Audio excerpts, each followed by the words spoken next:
Have your own goals. Men are attracted to women who have ambition and drive. Instead of solely focusing on the relationship, pursue your own goals and passions. A woman with a strong sense of purpose is more likely to inspire commitment from a man. I mean, look, it's again, it's the same old boilerplate kind of mainstream advice that we just hear all the time. This is basically, even though I asked ChatGPT when it put this together if it could be a little bit controversial and a little bit outside of the box, and it kind of hasn't. It's coming up with the same sort of stuff that you would see, as I say, in an article in Cosmopolitan or Glamour magazine or something like that. Have your own goals. Men are attracted to women who have ambition and drive.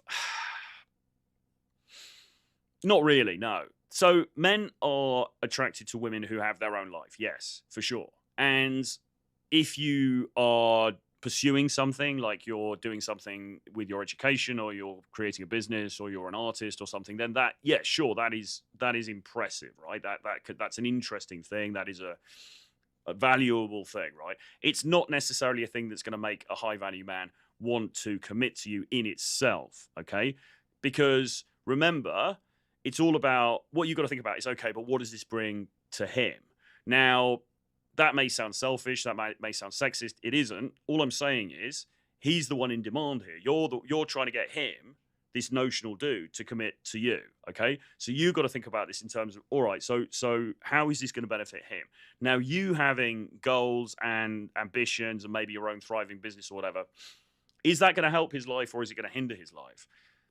Maybe it could help. I mean, there are situations where, say, like, you guys are influencers, right? And one of you is, she's doing an influencing career, she's doing pretty well, you're doing pretty well as well, and you guys get together.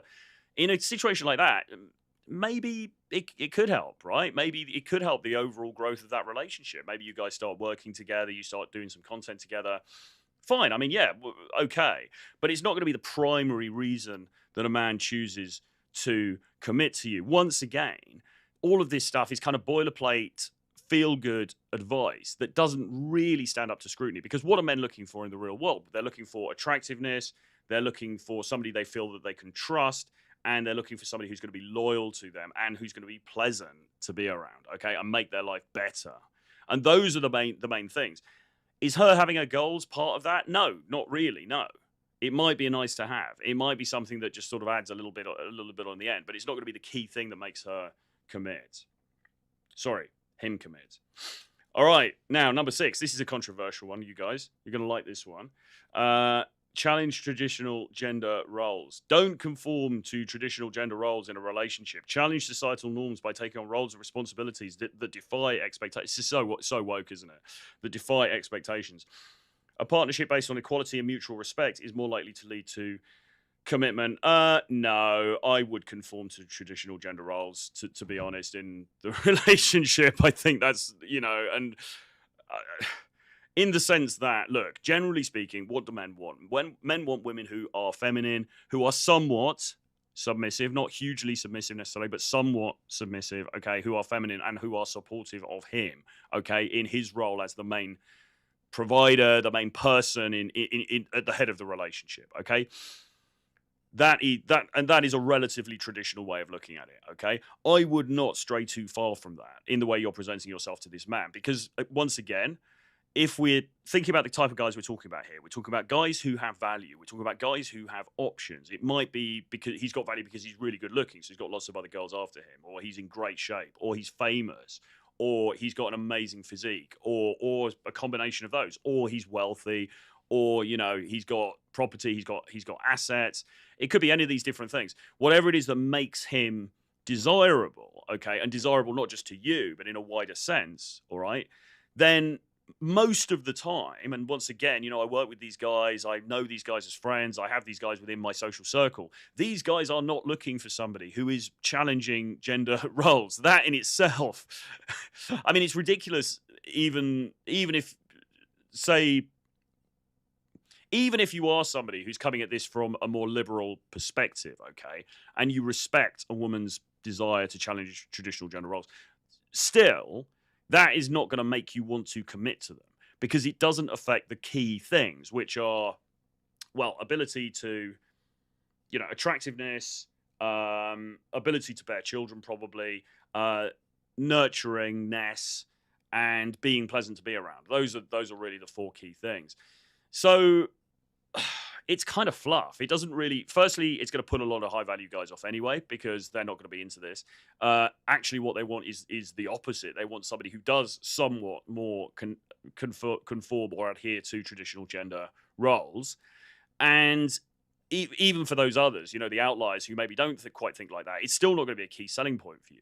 So it's sort of bullshit, really. I'm afraid, as you would expect. The salt method, the bonding part is huge. Part of the reason why women decide to stay with a woman. Oxytocin is a great impact. Yes, I mean,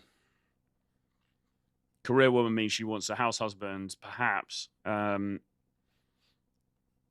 JB. Men take a minute to really love you, but when we do go hard at it, and that is what gets us fucked up.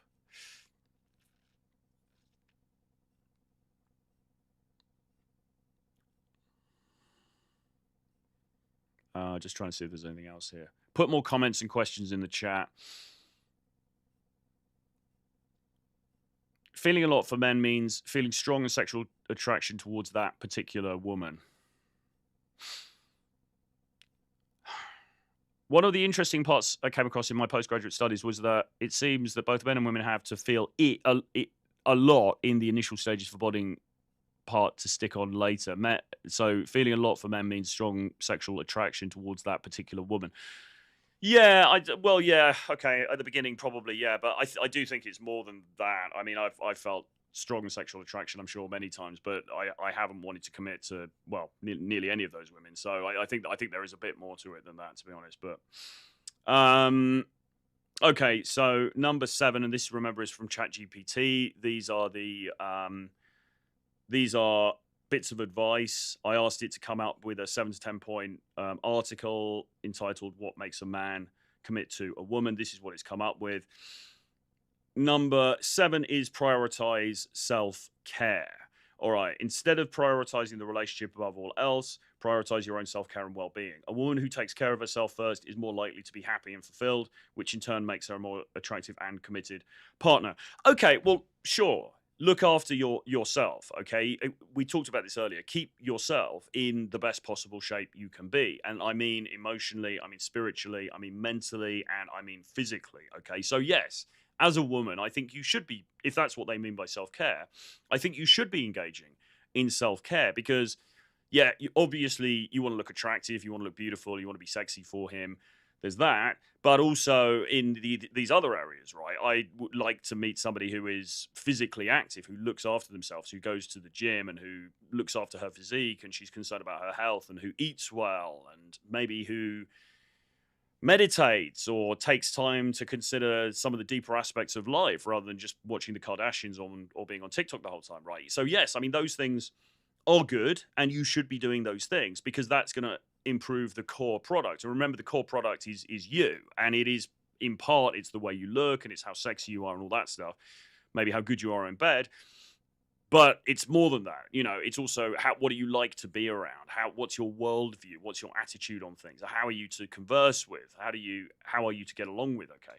And so yes, I do think self-care is important, but it's the only thing I would say is, as a piece of advice, it's a bit bloody obvious, isn't it? As a piece of advice for how to get a guy to commit, self-care, it's kind of like, it's sort of a no-brainer. And I would say it's the bare minimum, really, that you need to be doing. I think it's the absolute bare minimum. Yeah, you need to do self-care, sure, but we all need to do self-care, okay? Once again, there's plenty of other women out there who are doing self-care in various ways, and they might be doing it better than you, there's probably girls out there who are, maybe they're training more than you, maybe they're training harder than you, maybe they look better in those Lululemon leggings than you do, right? So yes, I think actually, as I said, this message gets pumped out of men the whole time. We've got to self-improve, we've got to be this, we've got to level up, we've got to do that, blah, blah, blah. I don't feel like it's getting pumped out of women quite as much. And I think it is important that women do value themselves and they look after themselves and they do this self-care, okay?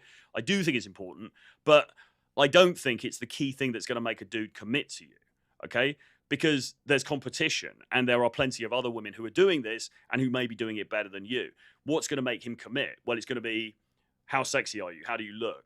Okay. How nurturing and pleasant are you when you are around him? Okay. Are you open to the same things as he is? Right. Are you, children? Are you open to family? Are you somebody who's going to make a good mother? Okay. That's another really important thing about what's going to make a man commit. And finally, are you pleasant to be with, or are you a pain in the arse? Are you going to support him in what he's trying to do in his life? Or are you going to be somebody who cock blocks him, right? Who keeps getting in the way and making it more difficult? Okay? Those are the key fucking things.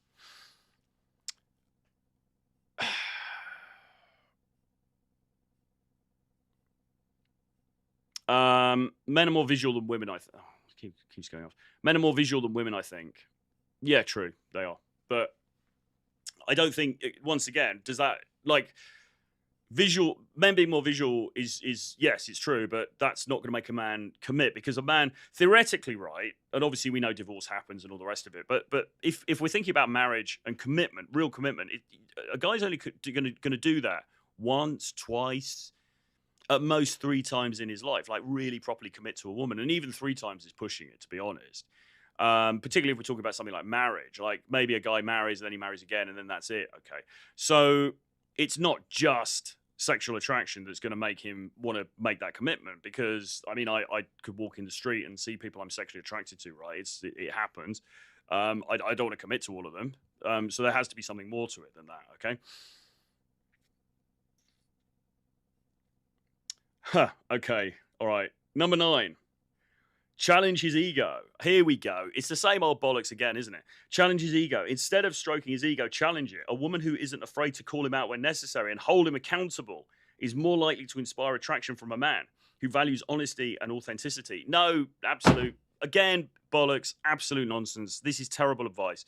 Okay. No, you don't want to be challenging his fucking ego. Like, why is all of this advice encouraging women to be a pain in the butt to the man, presumably the high value man, that they want to commit to him? Like, this advice is completely contrary to the goal. If the end goal is like, I want this guy to wife me up, and then you're saying, well, challenge his ego, just basically essentially be a pain in the arse, how is that going to make him want to commit to you more? It's going to make him want to commit to you less, all right? Unless he's a submissive buffoon, all right? And then he's probably not a guy that you actually want anyway, okay? Absolutely fucking appalling advice. This is terrible. This is why. And again, this is just from ChatGPT, so but it's going to be an amalgam of all the stuff that is pulled from other articles and other sources all over the internet. So it's kind of symptomatic of what the culture's like out there. This kind of advice is fucking terrible, man. It really is. It's not going to help you in any shape or form if you want to lock down that high value guy. Okay. In fact, you should absolutely be doing the opposite.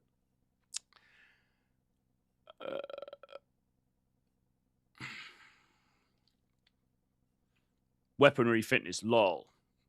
Little Nicky challenges ego. He's going to tell you to shut the door on the way out. Silk method, so true, Troy. Yeah, I mean, it's just bollocks, isn't it? And it's stuff that sort of sounds good in a woke kind of a way, but it's just not going to play very well if the guy has options. Okay, if the guy has options, there's other people around that he could, is he going to go with the woman who's like always challenging him and like trying to, no, what about this? What about that? And just being generally a pain? Or is he going to go with the woman who's super attractive? She's done her self-care. She's in great shape. She really loves him. She's nurturing. She looks after him. Okay? She's going to obviously go with the latter. I mean, it's a fucking no-brainer, isn't it? And then number 10, don't rush. Contrary to popular belief, rushing into commitment can actually backfire. Take your time to build a strong foundation and emotional connection before expecting a man to commit fully. Patience and trust are key ingredients in fostering a lasting commitment. I would somewhat agree with that. Because I think that getting in there and then trying to get him to commit too quickly is going to backfire as well. Because once more, he's going to want time to assess you, to spend time with you, to make sure that the fit is right, that the vibe is right between the two of you before he's going to make a big decision of that kind. So, yeah, I think there's something in that, actually. Women have to, and it's difficult, particularly if it's a woman who is at a certain point in her life and maybe she particularly wants to have children and the time is ticking and all of those things, then she's going to kind of want that commitment more rapidly than not. But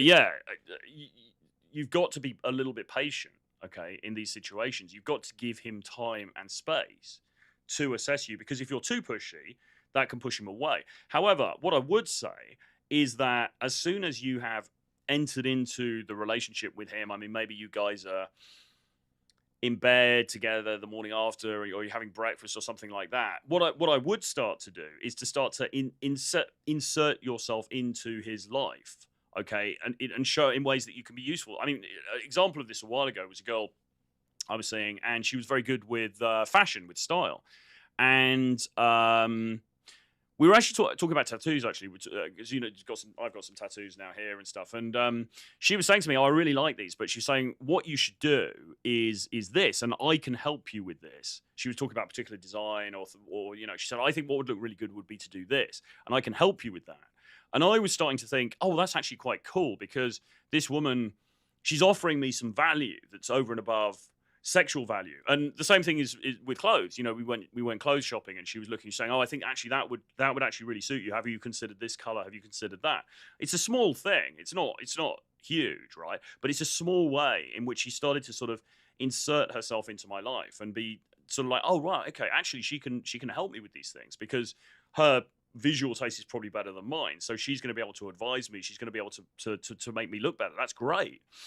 And it's little things like that. And it might even be to do with, his business or something like that. I wouldn't advise really trying to get too much into his business, but he might complain about, "Oh, this has happened or that's happened." And you might find ways where you can say, well, actually, listen, maybe we can talk about this, or I can come up with some ideas for you, or we can role play this together, or just you've got to think outside the box, but you've got to find ways to sort of insinuate yourself into his life so that he starts to see you as, "Oh, right, okay, actually, if this woman was around full time, this could be really good.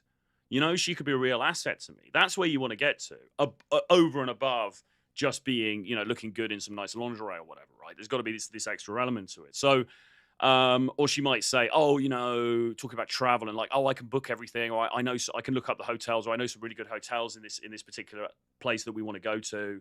Let me sort it out. I'll send you some suggestions." It's like little things like that. And then the guy starts to visualize and see her as being, right, she could be useful in my life. She could be somebody that, I could spend time with, and she's actually going to add something to the party over and above sex. Okay. So that's something I would really take on board as a woman, and you really bear that in mind. If the more that you can kind of insinuate yourself, give him time, be patient, don't try to lock him down immediately. But at the same time, what are you bringing to the party that is of value over and above sex? Okay. And if you can bring something that's over and above sex, then that's all to the good, because it's going to be affecting him subtly, even on a subconscious level. But he's going to be thinking, all right, this is good. Actually, I quite maybe like more of this. This is cool. What I meant before, Troy Silk says, is not that strong sexual attraction is enough, but a crucial foundational element for the bonding part to work later. Without the first part, the second part is often a no. Yeah, fair enough, true. Eric says, best to be open about what you really want and your deal breakers in the beginning, so you don't waste time. Do you mean the man or the woman in that instance that should be open about what they want? Probably both, maybe. I mean, I think it's, you can be open about what you want up to a point. I mean, I also discourage getting too into the details on a first date or something like that. You've got to sort of hold back a little bit. But yeah, at some point, you're going to kind of have to somebody's going to have to put their cards on the table and say, this is ideally the sort of thing that I'm looking for. Weaponry Fitness says, as a top 15%er, I found it even more difficult to date here in... I can't see where that is. Oh, in Ohio. Oh, no, okay. Because everyone here has a 50-50 mentality. Well, yes, that is. So what would you rather have then, Weaponry Fitness? Would you rather it was that you were paying everything and you're the dominant one in the relationship, you're looking after her? Is that kind of what you mean? Or how do you mean? I understand obviously the 50-50 notion, but specifically, what is it you're saying? That you want to be the guy who's like, no, fuck, you know, or are you talking more about wider social issues, just out of interest? All right, so we got 13 people in here at the moment, so we want to get 13 likes on this, please, if we can. That'd be great to help push it up the algorithm. If you've got any more comments, put them into the chat, and we'll deal with them. But fundamentally, all right, so you want a guy to commit to you. What are the most important things? The most important thing, firstly, is attractiveness, okay? Maintaining your attractiveness, doing whatever you have to do in order to make that as good as it can be, whether that's working out or whether that is going and getting laser treatment done on your legs, or, you know, whatever it is, like makeup, hair, all of these different things. Making sure that the package is as pretty and presentable and attractive as possible. That's the first thing. The second thing is you've got to find ways to insinuate yourself into his life, okay? You've got to show that you're going to be an asset, not a liability, all right? So you've got to show subtly ways in which you can help him in order to have a better life. Not just, oh, she's great in bed or whatever, but I can start to visualize, I can start to see her as being like a longer term partner, and she could be really helpful to me. And you also want to be pleasant to be around. And it's such a stupidly obvious thing to say that it just seems ridiculous to have to say it, but it's true, right? You have to be somebody that he's going to feel comfortable going home to and chilling with, right? Because men battle the world. They go outside and they battle with the world, okay? And what he doesn't want to do is half the stuff on this list, which is basically he comes home and then he's going to have to battle with you as well because you're keeping his ego in check, or you're challenging traditional gender roles, or you're being, you know, strong and independent and all that kind of stuff. It's just no good. It's not like it's why is anybody of value going to want to take that on? You know, I'm not saying be a doormat. I'm not saying just sit there and just agree with everything he says. Of course, you can get into a bit of a debate. You can be spirited, whatever. But for fuck's sake, I mean, all of this, you know, challenge him, independence is key, all this kind of stuff. It's not going to play well. All right. It's just not going to play very well for you. You need to be somebody that is transparent. He knows where he stands with her. He knows what you're about. You're not being a pain in the butt. You're not trying to confront him the whole time. You're not trying to take him down or push him and prod him the whole time. He gets enough of that outside. He doesn't need that at home as well. He wants a supportive, nurturing environment at home, okay? Otherwise, why is he going to want to commit to you? Why is he going to want to be with you, okay? So bear those things in mind. Eric says both women and men need to be open about what they want. Maybe not the first date, but people tend to wait too long. All right, fair point. And Weaponry Fitness says he's more traditional. Like he wants a more traditional sort of society. Fair enough. Okay. The Silk Method, be good at having real conversations with him. As Troy says, be part of his life and listen carefully. The man always wants to have a woman who truly listens to his story about his day. Yeah, for sure. You know. Cool. All right, guys. Well, look, if there's no other questions, then we'll call this one to a close. I hope this has been helpful for some of the women out there. If you want commitment, you've got to recognize that whoever it is you want commitment from, they are the one in the position of power, right? Because you're sitting there thinking, well, how do I get him to commit? Or if there's not a specific him, it might be, how do I get a guy like that to commit? And presumably you're asking that question because they haven't in the past, all right? Or you haven't found that something easy to bring into your life. And if you haven't, why is that? Well, it's because you're doing something wrong, okay? And it's probably because you're following the kind of advice that ChatGPT has come out with here, which is all of this sort of be challenging, be mysterious, push him away, challenge his gender roles, and all these different things. And none of that stuff is naturally going to lead towards commitment, or at least not with the kind of guy that you want, okay? It might work on some dude who's very submissive and is not really, hasn't really got his shit together and whatever, but that probably ultimately isn't the kind of guy you want, okay? So think carefully about this stuff. If you've got any questions, you can email me, troy@realtroyfrancis.com. Do subscribe to this channel if you haven't done so already. Give me a like on the way out. Write a comment beneath. Let me know what you think about this episode or any of the issues that we've raised here, really, because I mean, this is important stuff for the women out there who are looking to, you know, to find somebody. as I know a lot of you are. And any suggestions as well for further shows and things like that you'd like to see me cover here, leave those below as well. Please do subscribe to the channel if you haven't done so. And I'll see you guys again very soon. Bye-bye.